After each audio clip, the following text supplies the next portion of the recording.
बिस्मिल्लाहिर्रहमानिर्रहीम। अस्सलाम वालेकुम। ये आप देख रहे हैं एक पिक्चर, ये कब्रिस्तान में एक औरत खड़ी हुई है और आप सब जानते हैं कि औरतों का कब्रिस्तान जाना तो मना है, लेकिन ये औरत कब्रिस्तान में क्यों खड़ी है, ये जो आज मैं आपको बात बताने वाला हूँ, आप ये बात सुनकर आप लोगों के एक तो रोंगटे खड़े हो जाएंगे और कुछ लोगों के हाथ शल हो जाएंगे इस वीडियो को शेयर करने से। उसकी वजह क्या है, अब आप जरा ये वाकया सुनते जाइए, फिर मैं आपको बताता हूँ क्या है। ये औरत, ये जिस शख्स के जनाजे में आई है, ये इसका भाई है। पहले इस औरत को तो लोग जाने नहीं दे रहे थे क्योंकि कब्रिस्तान में जाना औरतों का मना है, लेकिन इसने जिद की कि नहीं, मुझे जाना है कब्रिस्तान में और अपने भाई को दफन करना है।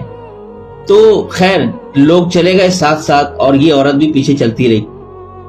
अब ये औरत जब कब्रिस्तान पहुंची और जब इसके भाई को दफना दिया गया, दफनाने के बाद जो जितने भी हाजरीन थे, जितने भी लोग वहां मौजूद थे, उन सब ने ये बात सुनी और उस औरत ने कहा कि अब मेरे भाई को तो अल्लाह के सुपुर्द कर दिया है।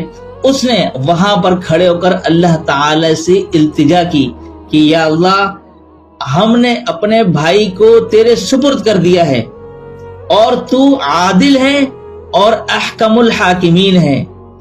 तू मेरे भाई को अपनी रहमत से मायूस रख, रहमत से महरूम रख, जिस तरह इसने मुझे मेरे वालिद की मीरास से 30 साल महरूम रखा।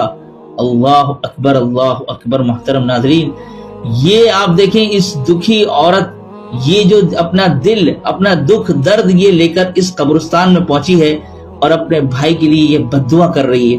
तो आप में से जितने लोग ये वीडियो देख रहे हैं, आप भी भाई होंगे, ठीक है, आप भी, आपकी भी बहनें होंगी, और किसी ने भी अगर अपनी बहन का हक दबाया है तो वो इस मंजर को याद रख ले। क्या मालूम आपकी भी बहन आपको दफनाते वक्त इसी तरह की सदाएं, इसी तरह की बद्दुआ करने लगे। मेरे भाइयों, हदीस में आता है कि जो शख्स अपने वारिस की मीरास काटेगा तो कल कयामत के दिन अल्लाह ताला उसकी जन्नत की मीरास काटेगा।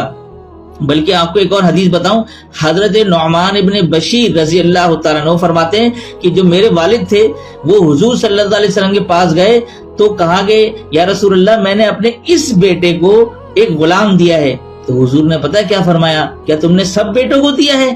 फरमाया नहीं। तो हदीस में आता है कि हुजूर ने फरमाया कि फिर अपना गुलाम इस बेटे से वापस ले लो। और एक और रिवायत के अंदर आता है कि हुजूर ने फरमाया कि इंसाफ करो, अल्लाह से डरो। तो मेरे भाइयों, अगर आपने अपने बहनों का हक खाया है, अपने बहनों की मीरास पर कब्जा किया है, तो इस मंजर को मत भूलिएगा।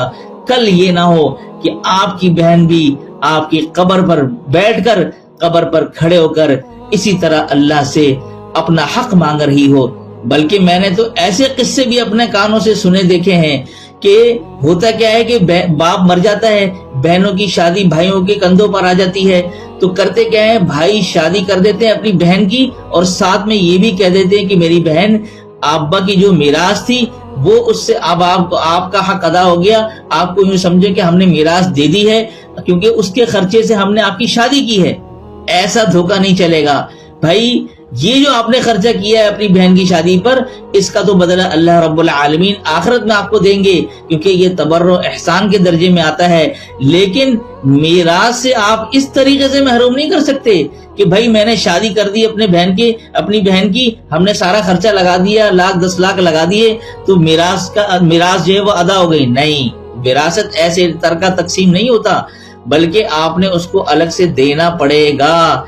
अक्सर घरों के अंदर इसी तरह के मामलात हो रहे हैं। बज़ाहिर दाढ़ियां रखी हुई हैं, मस्जिदों में 5 वक्त की नमाजें हो रही हैं, तस्बीह घुमाए जा रहे हैं, यानी न मौलवी से पूछ रहे हैं, न दीन का कुछ अता पता है, बस अपने जहन ने जो चीज मान ली बस उसी को शरीयत बना लिया, उसी पर मुतमईन होकर बैठ गए। तो मेरे भाइयों, मेरी बहनों, आप सब ये वीडियो देख लें और आज के बाद अगर आपने अपने बहनों का हक मारा है तो आज ही अदा कर दें। कल को ये ना हो कि ये बहन वीडियो देखे और अपना जहन वो बना ले कि बस मेरे भाई की आंख बंद हो जाए तो मैं भी उसके कब्र पर इसी तरह खड़े होकर بد دعا کروں گی۔ اللہ تعالی ہم سب کی حفاظت فرمائے اور ہم سب کو اپنے بہن بھائیوں کے حقوق ادا کرنے والا بنائے۔